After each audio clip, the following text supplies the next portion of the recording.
বাংলাদেশ ছাত্র শিবিরের গোপন ভিডিও ফাঁস।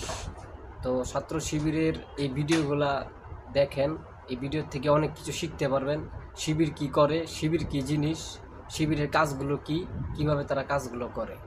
ধন্যবাদ। আমরা মাত্র 30 জনের বডি দিয়ে পুরো বাংলাদেশ চালাই। আমাদের এরকম 700 সদস্য বিশিষ্ট কমিটি নাই যে যারা নামই চেনে না, ওরকম সিস্টেম না আমাদের।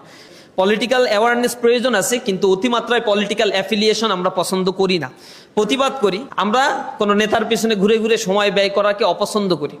আমরা যখন হাঁটি, অনেকে আমাদেরকে বলে যে আপনি একা একা হাঁটতেছেন, ক্যাম্পাসে গেলে বলে একা একা, টিচাররা বলে একা একা তুমি। তো আমরা বলছি আমার সাথে কে আসবে, কে যাবে, আমার পকেটে টাকা আছে যে তারে আমি চালাইতে পারি। আর আমাদের সংগঠনে কাউকে নেতার পেছনে ঘোরানো সম্পূর্ণ অপছন্দ করা হয়। নেতা তার মতো করে ঘুরবে। গত 2 দিন ধরে ডাকসুর বিপিজিএস যখন ক্যাম্পাসে একা একা হাঁটতেছে, কিছু ছাত্র দেখে বলছে বিপিজিএস একা একা হাঁটে। এটা আশ্চর্য লাগছে তার কাছে। তো ওদের কাছে জিজ্ঞাসা করছে ভাই একা?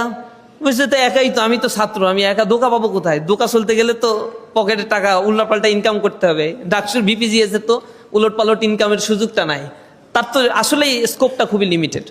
সুতরাং আমাদের সংগঠন ছোটবেলায় যখন সংগঠনে ইনক্লুড হয়, ছাত্রদেরকে আমরা সেভাবে গড়ে তোলার চেষ্টা করি। তো এরকমও না, আবার অনেকে আবার প্রাথমিক পর্যায়ে প্রশ্ন করে যে ছাত্র শিবির কি শুধু মেধাবীরাই করতে পারে? একটা টক শোতে গিয়ে এক দলের বড় একটা দল, তার নেতা আমার জিজ্ঞাসা করতেছে যে এই প্রশ্নের উত্তর ছাত্র শিবিরকে দিতে হবে, যে ছাত্র শিবির কি শুধু মেধাবীরাই করতে পারবে যাদের সিজিপিএ 3.5 এর উপরে? যদি এর নিচে হয় তাহলে কি শিবির করতে পারবে না? তা আমি বললাম যে এটা একটা প্রশ্ন হইল ভাই, মানে যে কেউ করতে পারে ছাত্র শিবির, কিন্তু ছাত্র শিবির করার পরে তার ইমপ্রুভমেন্টের কাজটা ইসলামী ছাত্র শিবির করে। আমি বলি যে পূর্বে তুমি কি করে আসছো, it doesn't my considering factor. এখন তুমি কি, এখন থেকে চিন্তা করো আর নিজেকে গড়ে তোলার জন্য চেষ্টা করো। পুরাতন নিয়ে যে চিন্তা করতে থাকে ও পেছনেই পড়ে থাকে। আমার পেছনে কি হয়েছে এটা আমি কখনোই রিগেইন করতে পারবো না। সুতরাং আমার জন্য বেটার অপশন হচ্ছে ভবিষ্যতে আমি আসলে কোন দিকে যাব সেটা নিয়ে আমাকে চিন্তা করা। অতটুকু চিন্তা করতে পারলেই হবে ইনশাআল্লাহ। তা আমাদের জনশক্তিকে আমরা এইভাবে পজিটিভ সেন্স নিয়ে গড়ে তোলার জন্য চেষ্টা করি।